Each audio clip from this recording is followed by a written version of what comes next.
Assalamualaikum warahmatullahi wabarakatuh. Bismillahirrahmanirrahim.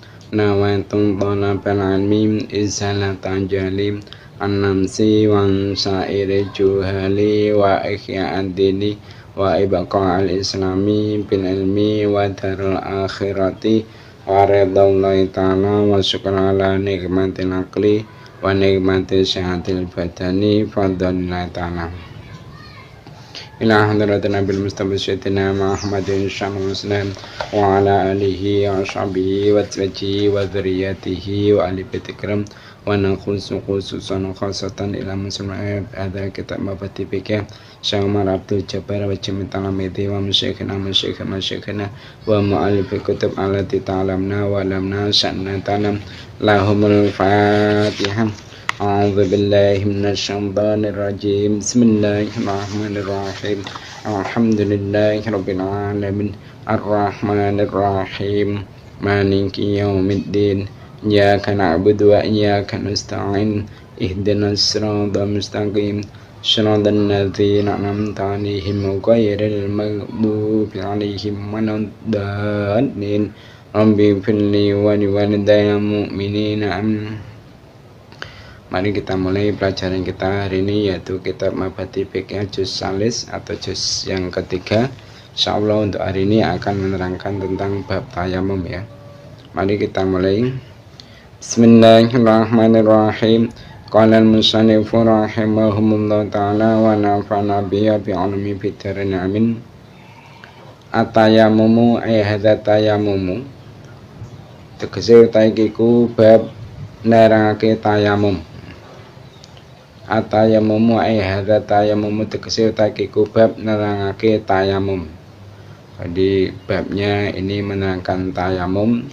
Perlu sampeyan ketahui kenapa Kiai Muslim kok menerangkan tentang tayamum itu dijelaskan setelah beliau itu menjelaskan tentang bab wudu dan juga tentang bab mandi. Alasannya karena apa? Karena tayamum itu merupakan rukhsah atau dispensasi sebagai ganti dari wudu dan mandi. Nah, berkenaan dengan tayamum perlu kita pahami terlebih dulu pengertian dari tayamum itu sendiri. Atayamumu utawi kang aran tayamum. Atayamumu utawi kang aran tayamum wa ya tayamum. Wa ya tayamum iku masul waji ngusap wajah. Iku masul waji ngusap wajah. Wal yadani lan ngusap tangan loro. Wal yadani lan ngusap tangan loro oleh ngusap wajah lan tangan loro mang biturobin kelawan nganggo lebu. Biturobin kelawan nganggo lebu. Tohurin kang suci tur nucakake. Tohurin kang suci tur nucakake. Ala wajin ing atase dalan. Ala wajin ing atase dalan mangsusin kang den tertamtokake. Mangsusin kang den tertamtokake. Badalan hale dadi ganti. Badalan hale dadi ganti anil wudu saking wudu. Anil wudu saking wudu wal ghusli lan saking adus. Wal ghusli lan saking adus. Nah, pengertian tayamum yang dinamakan tayamum itu apa? Yaitu yang dimaksud tayamum yaitu mengusap wajah dan kedua tangan dengan menggunakan debu yang suci dan mensucikan dengan cara-cara yang tertentu sebagai ganti dari wudu dan mandi. Jadi ketika kita itu tidak bisa melakukan wudu, atau tidak bisa melakukan mandi wajib karena mungkin ketidakadaan air baik secara hissi atau maknawi, maka kita disyariatkan untuk menggantikan wudu dan mandi yang tidak bisa kita lakukan tersebut dengan tayamum. Nah, Sekarang seterusnya menerangkan tentang sebab-sebab orang itu diperbolehkan melakukan tayamum. Asbabut tayamumi. Asbabut tayamumi ai hadhi asbabut tayamumi. Tegese utawi iki iku martelake pira-pira sebabe tayamum. Asbabut tayamumi ai hadhi asbabut tayamum tegese utawi iki iku martelake pira-pira sebabe tayamum.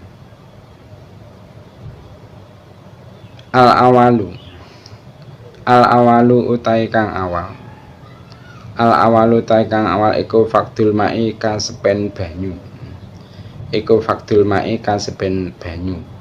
Jadi sebab musabab orang itu diperbolehkan untuk melakukan tayamum yang nomor satu karena ketidakadaan air. Nah, ketidakadaan air itu terbagi menjadi dua, yaitu secara hisi atau indera, yaitu sulitnya menggunakan air secara hisi.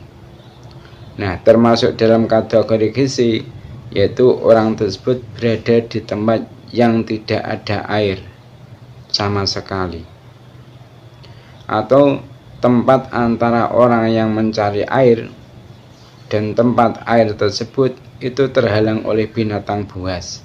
Semisal yaitu mungkin ada binatang harimau ataupun singa, atau di tempat air tersebut ada musuh yang mengancam jiwa orang yang mencari air tersebut, atau orang yang tengah berada di atas kapal dan dia itu khawatir akan jatuh ke laut seperti yang dijelaskan oleh Imam Romli. Nah, yang nomor dua yaitu ketidakadaan air secara syar'i, yaitu orang tersebut itu menemukan air, namun air tersebut itu hanya cukup digunakan untuk minum. Untuk mendapatkan air tersebut itu harus membeli dengan harga di atas kewajaran, atau karena khawatir terjadi bahaya di jalan menuju tempat air dan keberadaan air itu jauh. Maka jika ada orang mau melaksanakan wudu atau mandi, kok ternyata air dia itu hanya sedikit, cukup hanya untuk minum,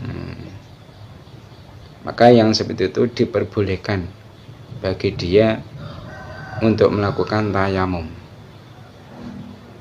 Atau mungkin ada air tapi harganya itu di atas kewajaran, maka yang seperti itu juga diperbolehkan baginya untuk melakukan tayamum sebagai ganti wudu ataupun mandi wajib. Jadi intinya ketidakadaan itu ada kalanya memang tidak ada sungguhan, dan ada kalanya ketidakadaan air itu secara maknawi. Sebenarnya air itu ada, tapi kita terhalang untuk menggunakan.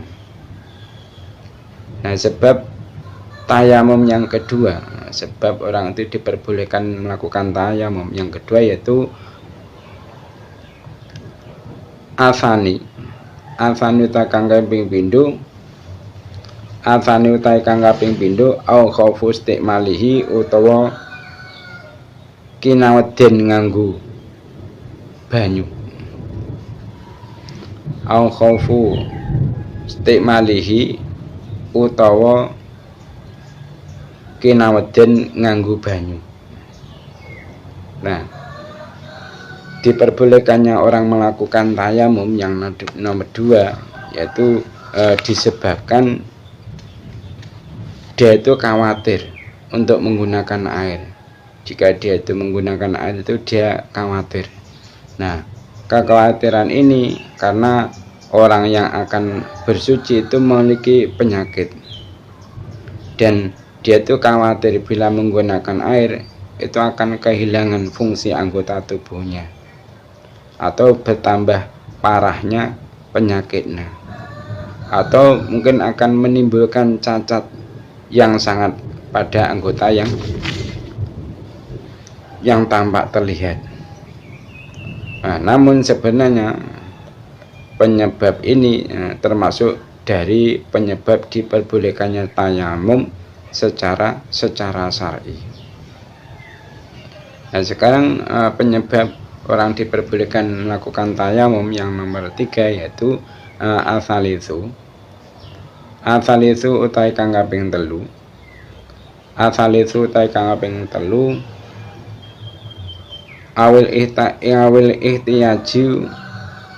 awil ihtiyaju utawa butuh.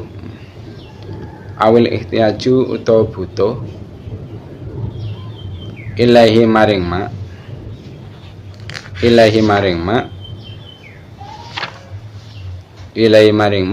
li atosi hayawanin krono ngelake hayawan. Yatosi hayawanin krono ngelake hayawan muhtaramin kang den mulyaake. Nah, penyebab ketiga orang itu diperbolehkan untuk melakukan tayamum itu sebenarnya air itu ada, secara gizi air itu ada, namun dia itu membutuhkan air karena kondisi haus binatang yang dimuliakan.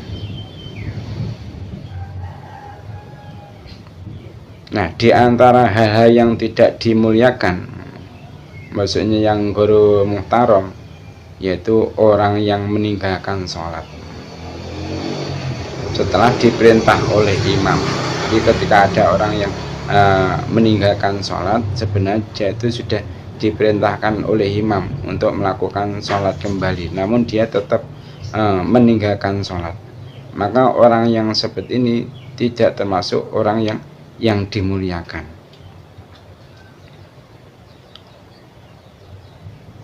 Dan termasuk lagi orang yang tidak dimuliakan atau sesuatu yang tidak dimuliakan, yaitu orang yang melakukan zina muson. Jadi ada orang yang sudah bersuami istri kok melakukan zina, ini zinanya dinamakan zina muson. Maka orang yang seperti ini juga tidak termasuk orang yang dimuliakan. Termasuk orang yang tidak dimuliakan lagi yaitu orang yang murtad, orang yang keluar dari agama Islam, baik keluarnya itu dengan hatinya ataupun dengan sebab perbuatannya atau sebab ucapannya. Maka intinya orang yang murtad itu bukanlah termasuk orang yang dimuliakan. Ya, termasuk orang yang tidak dimuliakan lagi yaitu kafir harbi, orang kafir yang memusuhi orang Islam. Nah, termasuk yang tidak dimuliakan lagi yaitu anjing yang galak dan juga babi. Jadi intinya penyebab orang itu diperbolehkan untuk melakukan tayamum yang nomor 3 yaitu sebenarnya itu ada air, tapi air itu dia butuhkan demi untuk mengasih minum binatang yang dimuliakan atau orang-orang yang dimuliakan. Nah, sekarang berhubung tayamum itu juga merupakan suatu ibadah, jelas tayamum itu ada syarat dan juga fardunya. Maka di sini juga diterangkan syarat-syaratnya tayamum. Surutu tayamumi utai propro syarate tayamum. Surutu tayamum utai propro syarate tayamum iku al-awalu kang awal. Iku al-awalu kang awal iku al-basu niti-niti. Iku al-basu niti-niti.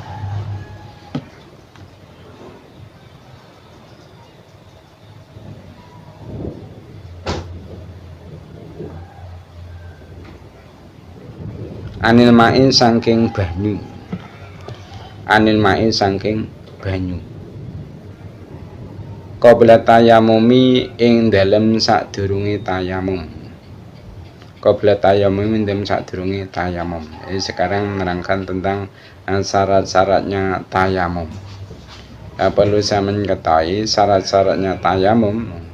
Yang nomor 1 yaitu sebelum melakukan tayamum terlebih dulu meneliti keberadaan air, ya, meneliti keberadaan air.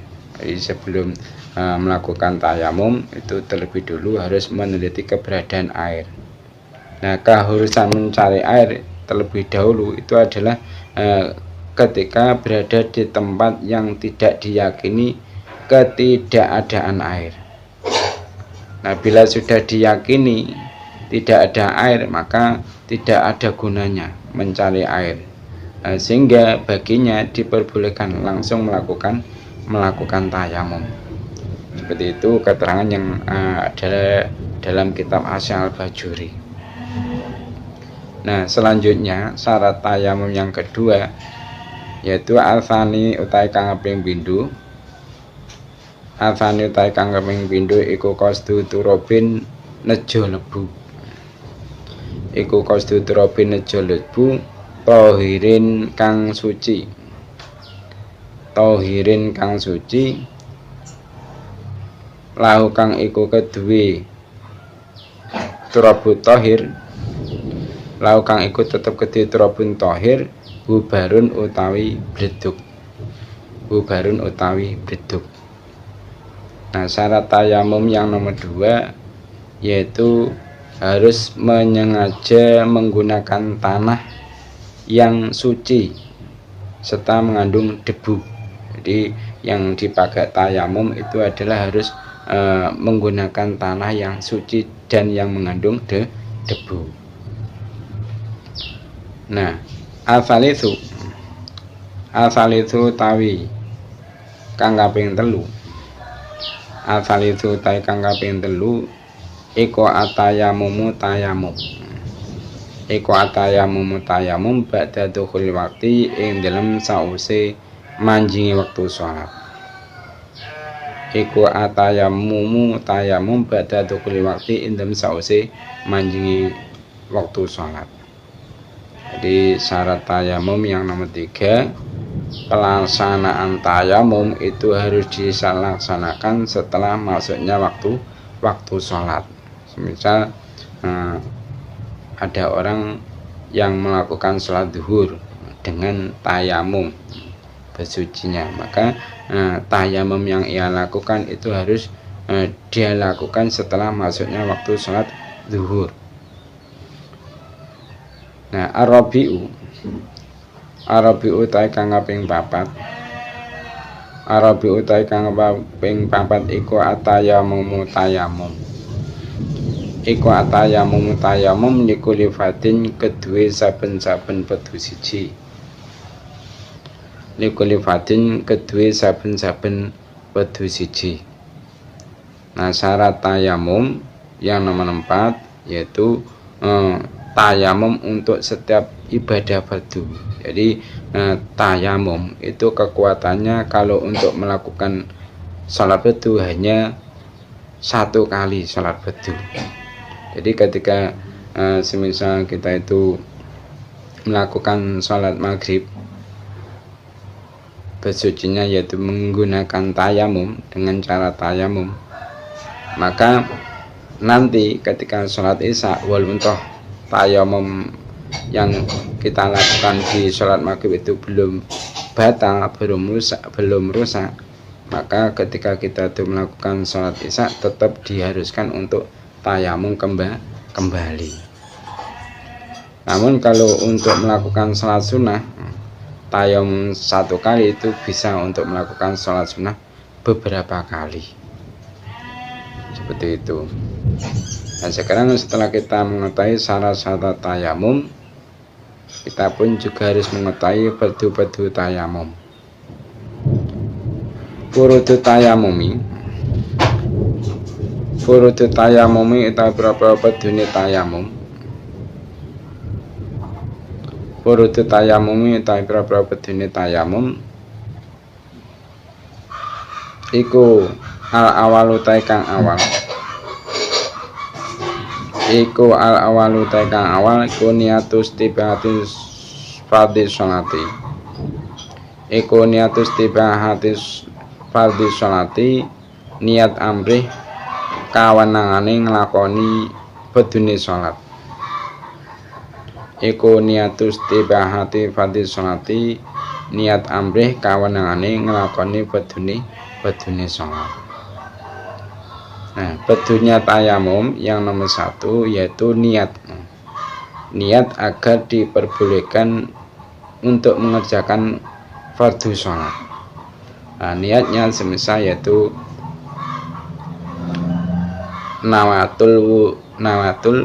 nawaitu tayamum listibati sholati fardhu lillahi ta'ala, semisal seperti itu. Nah, niat itu tetap tempatnya ada di hati. Jadi ketika kita tayamum itu hati kita harus melintaskan niatan tayamum supaya diperbolehkan untuk melakukan sholat fardu tadi. Nah, sekarang fardunya tayamum yang selanjutnya yaitu yang nomor 2. Al-thani utawi kang kaping pindho. Al-thani utawi kang kaping pindho iku masul wajhi ngusap wajah. Iku masul wajhi ngusap wajah. Wal yadaini lan ngusap tangan loro.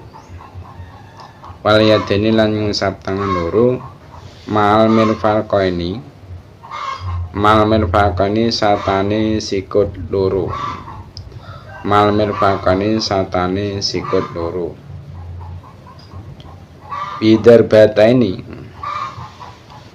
Bidar batani kelawan rong pukulan. Bidar batani kelawan rong pukulan. Jadi bedunya tayamum yang nomor 2 yaitu mengusap wajah dan mengusap tangan serta siku-sikunya dengan 2 kali pukulan debu. Dengan 2 kali pukulan debu. Jadi 2 pukulan debu itu merupakan keharusan. Jadi andaikan 1 kali pukulan saja itu sudah mencukupi, tetap diwajibkan untuk 2 kali pukulan. Misal kita ngambil debu sekali, ini nanti kita buat untuk yang separuh mengusap wajah kita. Nah, cukup.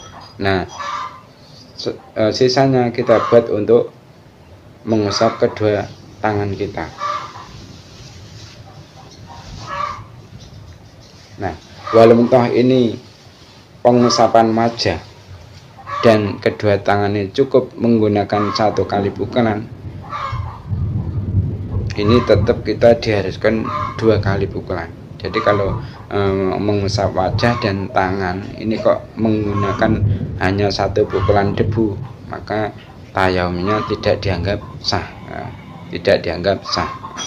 Seperti itu. Jadi harus 2 kali pukulan. Untuk wajah 1 pukulan, untuk tangan kanan kiri 1 pukulan. Nah, ya sekarang fardunya tayamum yang seterusnya yaitu yang nomor 3. Asalitsu utawi kang kaping 3.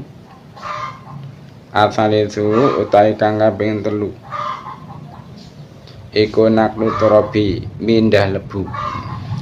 Iku naklu turabi mindah lebu ilal utbi maring anggota. Ilal utbi maring anggota al mamsuhi kang den usap. Al mamsuhi kang den usap. Nah, bedunya tayamum yang nomor 3 yaitu orang yang tayamum itu harus memindah debu pada anggota yang diusap. Jadi tidak cukup hanya mengandalkan debu yang dibawa oleh angin berterbangan itu nggak cukup. Semisal ada angin kencang membawa debu, lantas ketika kita itu bertayamum mengusap wajah dengan debu, cukup wajah kita hadapkan ke arah datangnya angin yang membawa debu tadi. Maka yang seperti itu tidak cukup, harus kita pindah sendiri. Debu itu harus kita pindah sendiri ke anggota yang wajib diusap ketika tayamum. Nah, sekarang bentuknya tayamum yang selanjutnya yaitu yang nomor 4.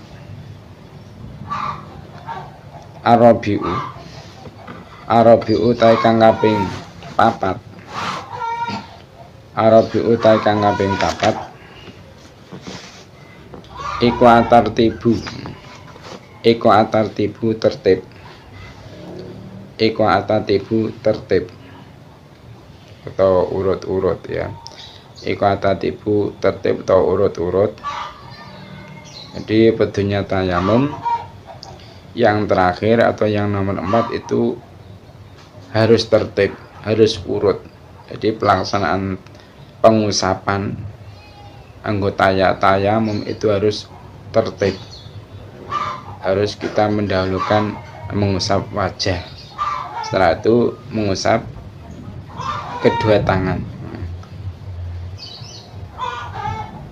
Tidak boleh kita mendahulukan basuhan yang semestinya diakhirkan, kita dahulukan, padahal dia harus diakhirkan tapi kita dahulukan. Yang seperti itu berarti tidak tertib, maka mengakibatkan tayamumnya tidak sah. Nah, setelah kita mengetahui syarat-syarat tayamum, begitu juga sudah mengetahui bentuk-bentuknya tayamum, kita pun juga harus mengetahui perkara-perkara yang bisa membatalkan atau merusak tayamum kita. Mubtilatu tayamumi utawi iki iku nerangke perkara kang batalake tayamum. Mubtilatu tayamum utawi iku nerangke perkara kang batalake tayamum. Sekarang menerangkan tentang hal-hal yang bisa membatalkan tayamum.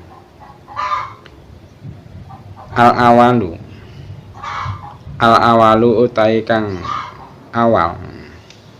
Al-awalu utai kang awal.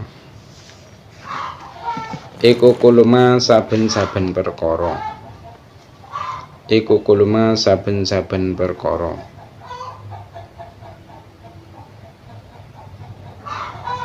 Iku kuluma saben-saben perkara. Ya betilu kang bisa batalake apa ma. Ya betilu kang bisa batalake apa ma al-wudu'a ing wudu. Al-wudu'a ing wudu. Jadi perkara yang bisa membatalkan tayamum yang nomor 1 yaitu setiap perkara yang membatalkan wudu. Setiap perkara yang membatalkan wudu itu juga membatalkan tayamum. Masih ingat toh? Perkara yang membatalkan wudu ada berapa? Ada 4. Pertama apa? Yaitu kuluma kharaja minas sabilain. Setiap sesuatu yang keluar dari jalan depan atau jalan belakang, kecuali apa? Mani ataupun melahirkan. Jadi setiap sesuatu yang keluar dari jalan depan atau belakang kecuali mani dan melahirkan itu semuanya membatalkan wudu. Begitu juga hal itu membatalkan tayamum. Nah, yang nomor 2 yang membatalkan wudu apa? Yaitu zawalul akli. Hilangnya akal, baik bisukrin karena mabuk, au maradin atau karena sakit, ataupun au junin atau karena gila, atau igmain karena ayan, ataupun naum tidur guru memakinin, maka tahu minal yang tanpa menambahkan pantatnya pada tempat duduk, yaitu bumi. Jadi hilang akal itu membatalkan wudu, sekaligus ketika kita tayamum kok hilang akal, maka batal juga tayamum kita. Nah, yang nomor 2, yang nomor 3 apa perkara yang membatalkan wudu, yaitu lamsul basatil mar'ah ghairu mahramin. Jadi perkara yang membatalkan wudu yang nomor 3 yaitu menyentuh kulit perempuan yang bukan mahramnya bi ghairi khailin, dengan tanpa adanya penghalang. Maka ketika kita itu sudah mempunyai tayamum kok lantas menyentuh kulit perempuan yang bukan mahram kita dengan tanpa adanya penghalang, batalah tayamum kita. Nah, hal yang nomor 4 yang membatalkan wudu apa kemarin, yaitu masuk farji adamiyin bibatinil kafi, yaitu menyentuh farjinya anak Adam dengan telapak tangan bagian dalam, la bidhoiriha wa kharfiha wala biru'si asabi, tidak menyentuh dengan luarnya telapak tangan, pinggirnya telapak tangan, ujung jari jemari tangan. Jadi yang membatalkan wudu itu yang nomor 4 yaitu jika menyentuh farji anak Adam dengan telapak tangan bagian dalam. Nah, begitu juga ketika kita itu tayamum, sudah mempunyai tayamum kok menyentuh farji anak Adam dengan telapak tangan kita bagian dalam, batalah tayamum kita. Jadi intinya yang nomor 1 perkara yang membatalkan tayamum yaitu setiap hal yang membatalkan wudu itu juga membatalkan tayamum. Nah, sekarang yang nomor 2 perkara yang membatalkan tayamum yaitu alfani utawi kang kaping pindho iku ru'yatul ma'i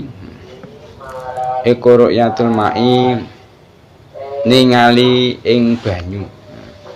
Iku ru'yatul ma'i ningali ing banyu qabla dukhuli ing dalem sadurunge manjing. Qabla dukhuli ing dalem sadurunge manjing fi sholati ing dalem salat. Nah, sekarang perkara yang membatalkan tayamum yang nomor 2 yaitu melihat air sebelum dia melaksanakan sholat. Jadi ketika orang yang tayamum itu sebelum melakukan sholat kok sudah melihat adanya air, maka batalah tayamumnya. Nah, perkara yang membatalkan tayamum yang nomor 2 ini khusus bagi orang yang melakukan tayamum karena tidak adanya air secara khisi. Melakukan tayamum karena tidak adanya air secara khisi. Nah, adapun orang yang melakukan tayamum karena tidak adanya air secara maknawi, semisal dia itu tidak bisa wudu, sebenarnya ada dia namun tidak bisa wudu karena apa? Ada penyakit pada dirinya, yang mana jika terkena air dia khawatir akan semakin parah penyakitnya, maka dia melakukan tayamum. Nah, tayamum yang seperti ini kan dilakukan dia karena apa? Ketidakadaannya air secara maknawi. Maka yang seperti ini tidak batal dengan sebab melihat air sebelum dia melaksanakan sholat. Nah, sekarang yang nomor 3 perkara yang membatalkan tayamum yaitu al-thalitsu utawi kang kaping 3. Al-thalitsu utawi kang kaping 3 iku aridatu murtad. Jadi perkara yang membatalkan tayamum yang nomor 3 yaitu disebabkan murtad atau keluar dari Islam. Jadi jika contohnya ada orang yang sehabis tayamum kok dia itu keluar dari Islam, baik dengan perkataannya ataupun mungkin dengan hatinya ataupun mungkin dengan perilakunya, maka otomatis tayamum dia batal. Nah, sekarang ganti menerangkan tentang mengumpulkan antara wudu dan tayamum. Al jam'u ai hadza jam'u tegese utahe iku nerangake ngumpulake tegese utahe iku nerangake ngumpulake benal wudu'i ing dalem antarane wudu benal wudu'i ing dalem antarane wudu wa tayammum lan tayamum. Sekarang menerangkan tentang mengumpulkan antara wudu dan tayamum. Man utahe sapane wong iku kana ana utawa iku kana tinemu ya, kanane kana tam. Man utahe sapane wong iku kana tinemu bi kelawan man apa jurhun catu damamilun utawa pira-pira udun bisul ya, udun ini bisul damamilun utawa pira-pira udun ya gosala mongko mbasuwa sapa man asokika ing anggota kang sokeh utawa waras ing anggota kang sokeh utawa anggota sing waras watayamama lan tayamum sapa man anil jurhi saking dadi gantine catu awit dumali utawa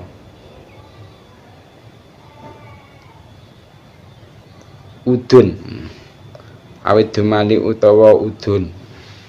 Jadi di situ diterangkan barang siapa kok memiliki luka atau memiliki beberapa bisul, maka orang tersebut itu nanti dianjurkan untuk membasuh anggota yang sehat. Jadi ketika wudhu itu dia dianjurkan untuk membasuh anggota yang sehat saja.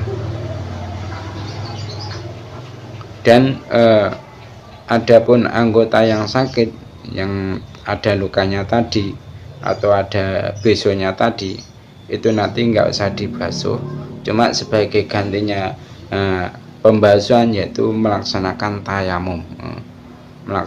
tayamum sebagai ganti dari luka atau bisul tadi yang tidak dibasuh, seperti itu.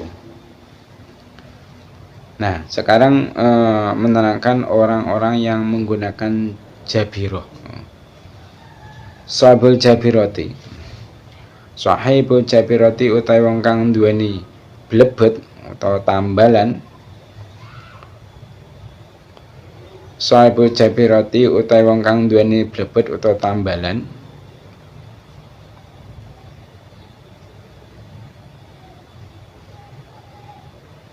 ikut yatayamamu tayamum sapa sahibul jabirah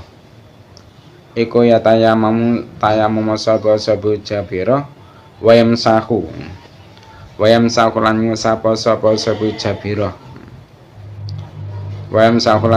sapa sahibul jabirah alaiha ing atase jabirah walayu itu lan ora baleni sapa sahibul jabirah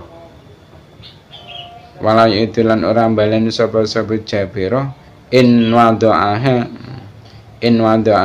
lamun nyalake sapa sahibul jabirah ing jabirah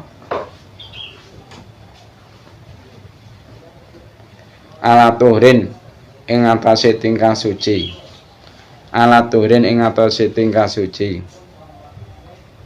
wakanat lan ana apa jabirah iku fi gori a'dho tayamumi ing dalem sakliyane pira-pira anggota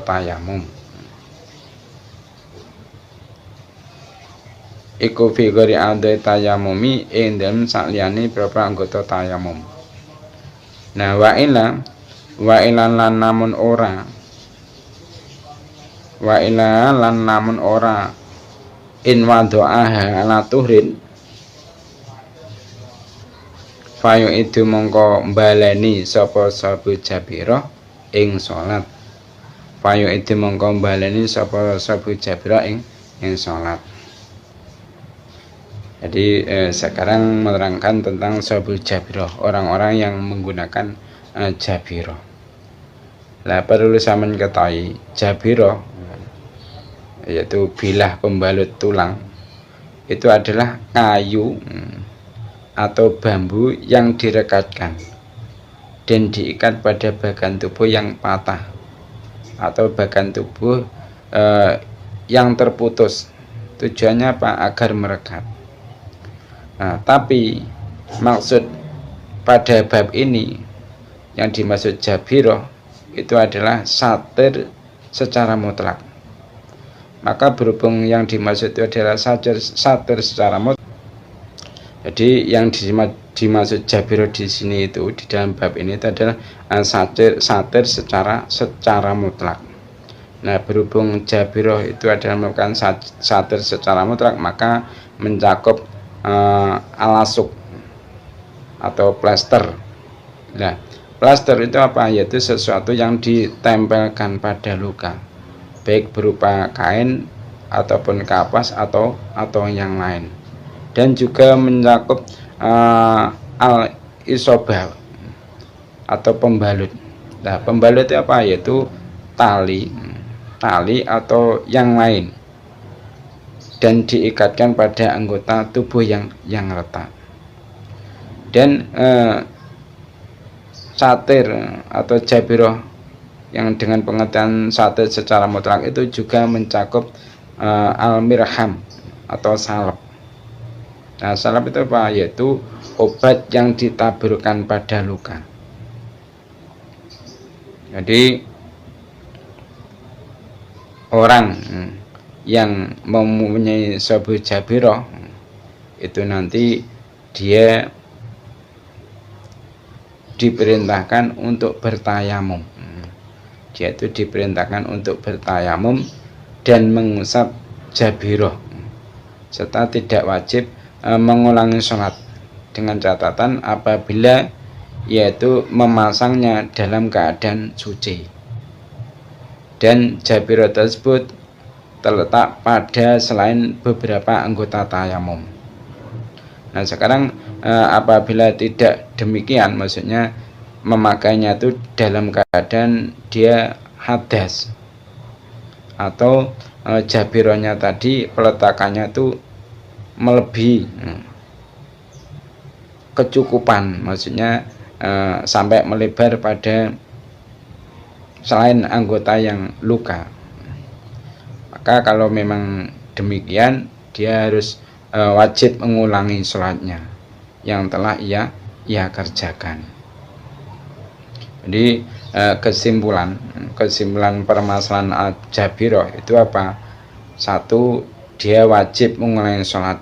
Kapan? Yaitu ketika Jabiro itu berada pada anggota tayamum secara mutlak, baik Jabiro tersebut itu menutupi bagian tubuh yang sehat dan hanya sekedar dibutuhkan ataupun tidak, pun juga baik peletakannya dalam keadaan hadas atau suci.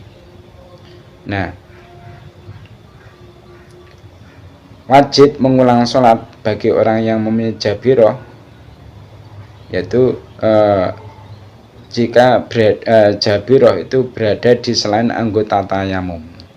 Jika Jabiro itu berada di selain anggota tayamum dan Jabiro tersebut itu menutupi bagian tubuh yang sehat melebihi dari kadar yang dibutuhkan, yaitu ukuran untuk menguatkan, baik peletakannya itu dalam keadaan hadas atau suci, dia tetap harus mengulangi sholat yang telah ia lakukan.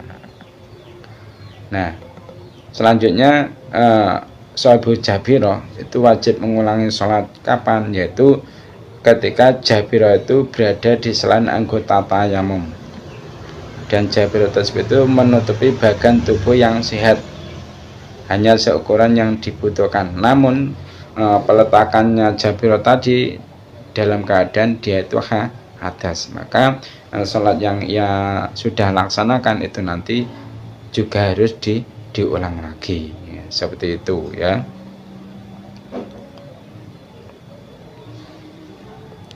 Nah, terus si Sahibu Jabiro, itu tidak wajib mengulangi sholatnya. Kapan? Yaitu ketika Jabiro itu berada di selain anggota tayamum dan tidak menutupi bagian tubuh yang sehat sama sekali, baik peletakannya itu dalam keadaan suci atau hadas. Dan juga Sahibu Jabiro itu tidak diwajibkan untuk mengulangi sholatnya kembali ketika Jabirohnya itu berada di selain anggota tayamum dan Jabirohnya tadi menutupi bagian tubuh yang sehat namun hanya seukuran yang dibutuhkan, dan juga peletakannya Jabiro tadi itu dalam keadaan dia itu suci, maka sholatnya tidak wajib untuk diulang lagi ya. Mungkin itu saja keterangannya. Sekarang selanjutnya yaitu sesi tanya jawab ya, sesi tanya jawab yang berkenaan dengan tayamum. Siap? Pertanyaan yang nomor 1, matayamum, apa pengertian tayamum? Apa pengertian tayamum? Nomor 2, ma asbabuhu, apa sebab-sebab orang diperbolehkan tayamum? Pertanyaan yang nomor 3, ma surutu, apa syarat-syarat tayamum? Pertanyaan yang nomor 4, ma furudhu, apa fardu-fardunya tayamum? Pertanyaan yang nomor 5, ma mubtilatuhu, apa perkara yang bisa membatalkan tayamum? Pertanyaan selanjutnya yaitu pertanyaan yang nomor 6, man alladhi yajuzu lahu jam'u baina tayamum wal wudu, siapa yang diperbolehkan mengumpulkan antara tayamum dan wudu? Siapa yang diperbolehkan mengumpulkan antara tayamum dan wudu?